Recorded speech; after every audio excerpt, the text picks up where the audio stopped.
ఉంటాము. అలాగే తమలపాకు యొక్క తీగను ఇంట్లో పెంచుకోవాలి అని కూడా చెప్పడం జరిగింది.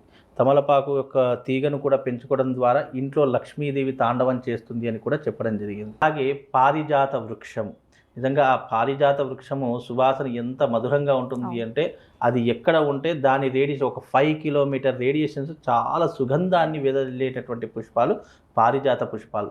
అవి తెంపాల్సిన అవసరం లేదు. అవే కిందర ఇంకోటి ప్రతి పుష్పం కూడా చెట్టుకు ఉండగానే తెంపుకొని భగవంతుని పూజించాలంటారు. కానీ పారిజాత వృక్షానికి గొప్పతనం ఏంటంటే అవి రాలిన తర్వాతనే భగవంతునికి పనికొస్తాయి అని చెప్పి మనీ ప్లానెట్ అదేదో అంటూ ఉంటారు.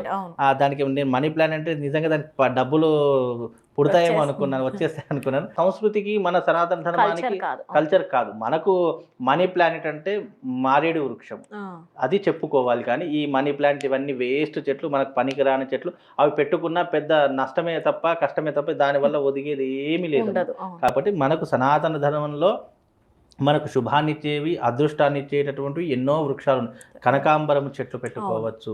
ఇలా పూలకు సంబంధించిన ఏదైనా పెట్టుకునే అవకాశము ఆ ఇంటి వాస్తు వాళ్ళకు. వృక్షాలు పెట్టుకుంటే మనిషి జీవన విధానంలో ఒక పాజిటివ్ ఎనర్జీ వస్తుంది. ఎందుకంటే కొన్ని